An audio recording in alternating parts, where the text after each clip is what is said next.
Hello, what's up guys? I'm Kyle from KGR, and this is the S.H. Monsterarts Dark Magician. Now, even though I'm more of a Blue-Eyes main myself, I can't deny that Dark Magician is one of the most iconic monsters in Yu-Gi-Oh! And for the longest time, the only good Dark Magician figure out there was the one from Vulcanlog, and that one's more off the Yu-Gi-Oh! Dark Side Dimensions movie, so it has the black look, which looks beautiful, but it's not the iconic purple. So pairing it next to the Dark Magician girl and the Figma Yugi that I have right now, it's cool, but it's not the classic Yu-Gi-Oh! That we know and love. So when Tamashii Nations announced that they were making this, I was ecstatic. So we're going to compare it to these figures and have a good time playing with this thing, because I have been sitting on this for a few weeks, eyeing this up, ready to make this video. So taking a look at the box itself, we got the nice iconic ring right here. I know it has a name, but I can't remember the name, but it has to do with Dark Magician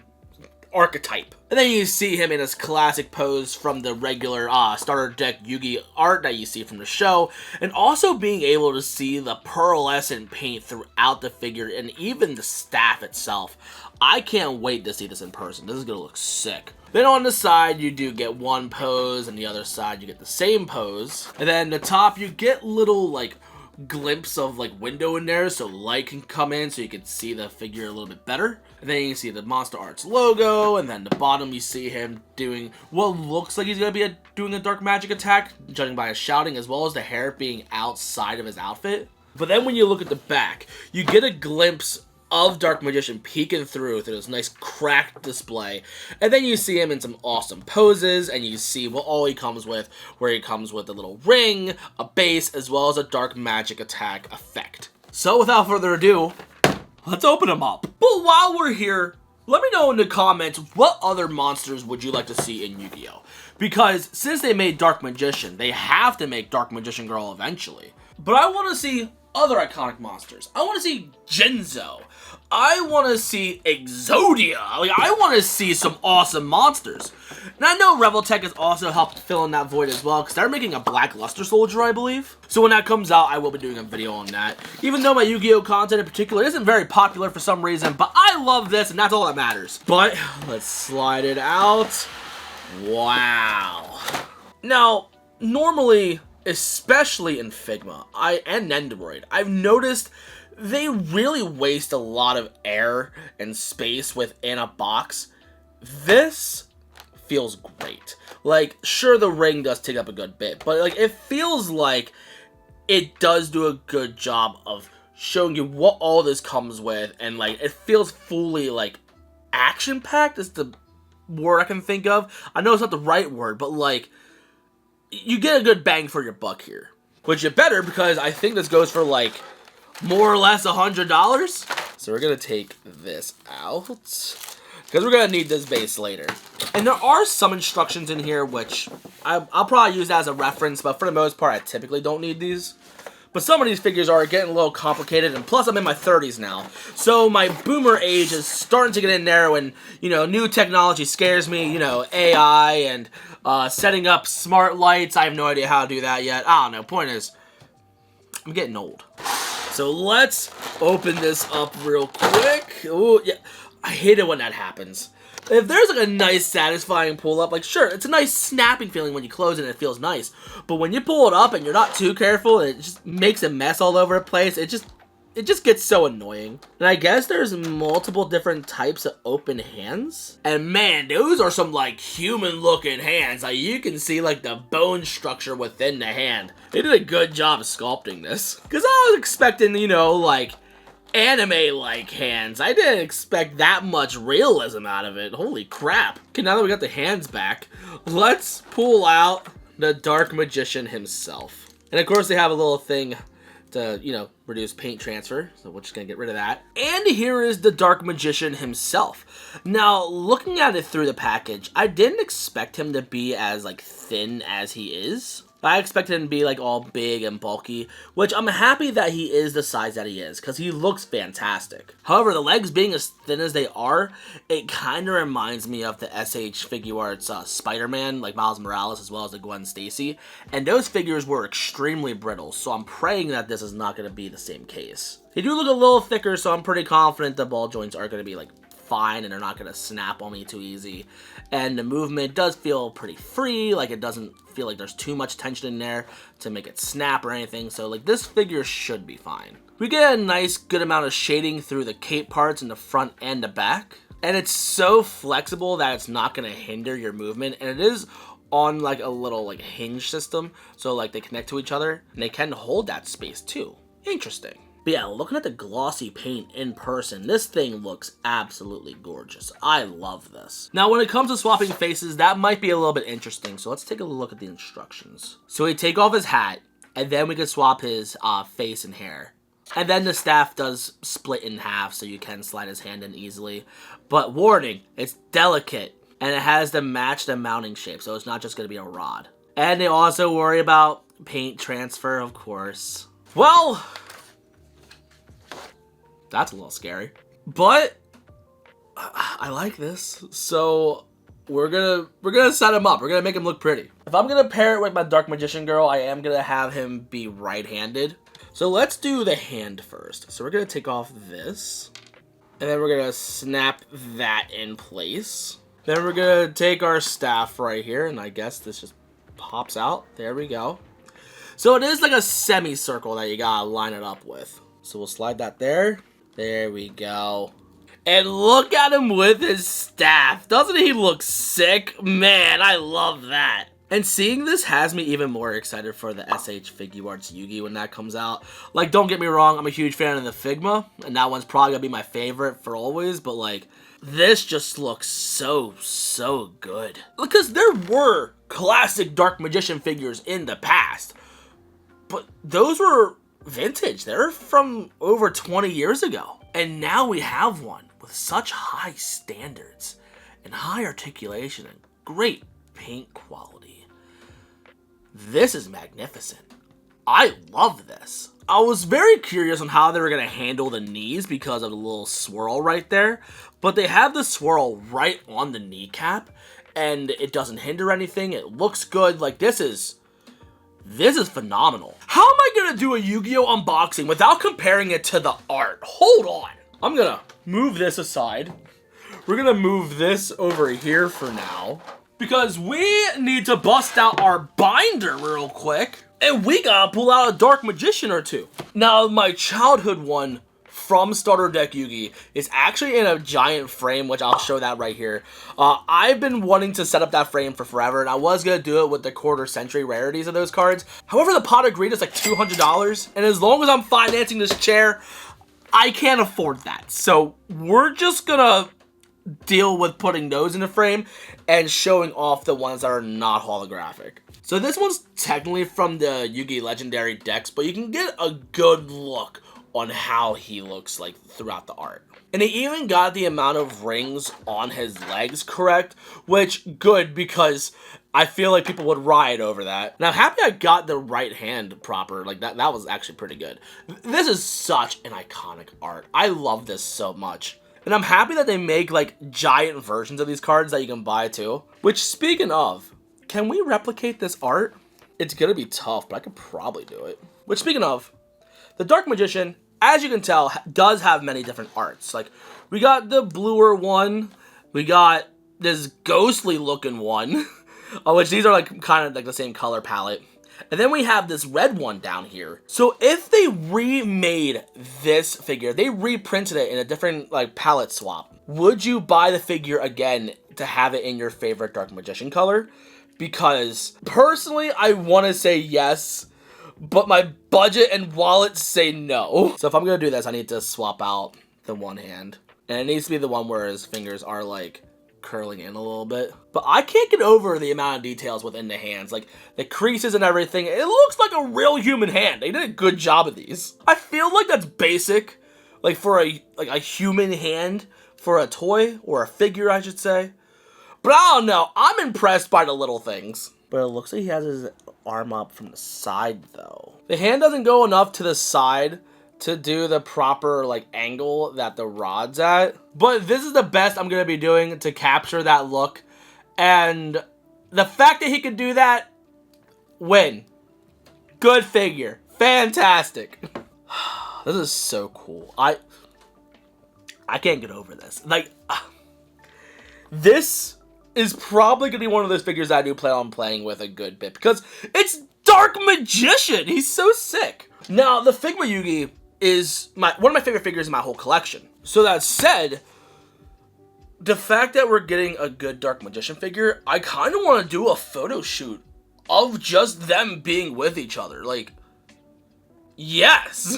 And then when the Figuarts one comes out, I'm probably going to do it again. Now, before I put them in different poses and, like, mess with, like, the different face, the different hair, and everything, I do want to compare it to the other Dark Magician that we have. So I got to put him in a neutral stance, too. And to be honest, I'm a little sad that I don't have the shelf space to compare the both of them. Because having them both on the shelf would be sick. But unfortunately, I don't have that space. But the amount of movement and range he has is phenomenal. You can set up the shoulders however way you want. Also, if you hear tapping in the background, I apologize. I'm an air conditioner in, and it's starting to rain more up here. And I only have a few days to work with when it comes to recording, so I gotta bear with it. I'm sorry. But let's compare the Vulcan Log Dark Magician to the Monsterarts Dark Magician. This thing is so dusty. Oh my goodness.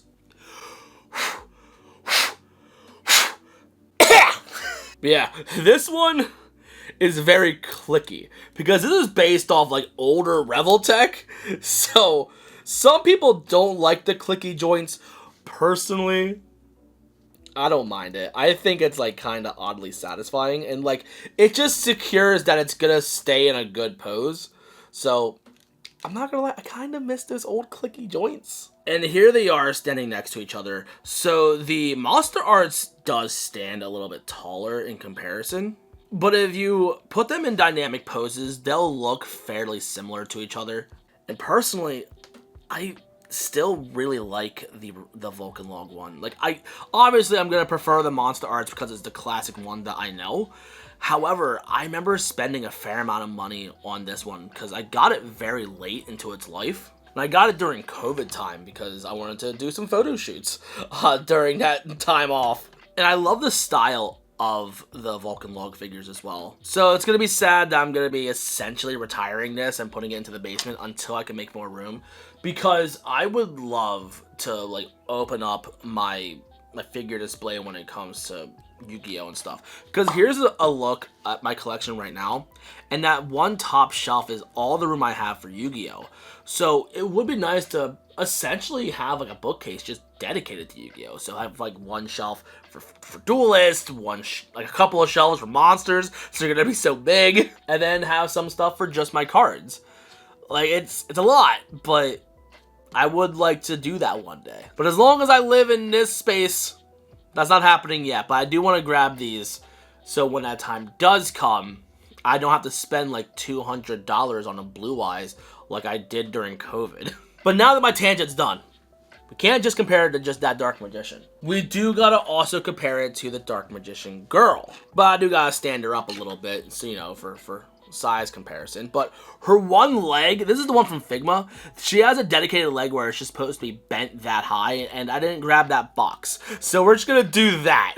And I feel like height scaling, this is perfect for me. I personally love this. I think this matches perfectly. However, I am very curious that if they do end up making a Monsterarts Dark Magician girl, how will it compare to the Figma? Because personally, I love the Figma a lot. However, the shoulders, like the little shoulder pads that she has, they connect within a ring across her chest, and then like a peg goes through. And those rings are very delicate, so they broke on mine, and I had to glue them back on. So I kind of want to grab a newer one, but like I missed the reprint, so now I gotta spend like $150 at least if I want to get a newer Figma. But if Monsterarts makes one, it might be better, so we'll see. However, we do gotta compare it to a few more. So of course you gotta pair it with the Blue-Eyes White Dragon, and the scaling seems so weird. I'm sure it might be accurate. I don't know, or maybe Blue-Eyes is supposed to be bigger. I don't know. I'm not that pressed about it, but I will say, as much as a Blue-Eyes fan that I am, Like that's the deck that I run. I run a Blue Eyes deck. Having this Dark Magician, I don't know, man. I'm debating on making a Dark Magician deck now. But the last comparison I want to make is the Figma Yugi. Now, the Figma Yugi is one of my favorite figures in my whole collection of just any figures that I have. And I'm sure the Figuarts is going to be special when that releases, but to be honest, I love the fact that you could change the eyes on the Figma and just make it look so much more dynamic. So pairing these two next to each other, it just looks perfect. I love this. This is beautiful. Alright, so how difficult is it to like change this guy's face? So we pull off the helmet? Okay. That was relatively easy, so that's good. And then you just pull out the face and with the hair.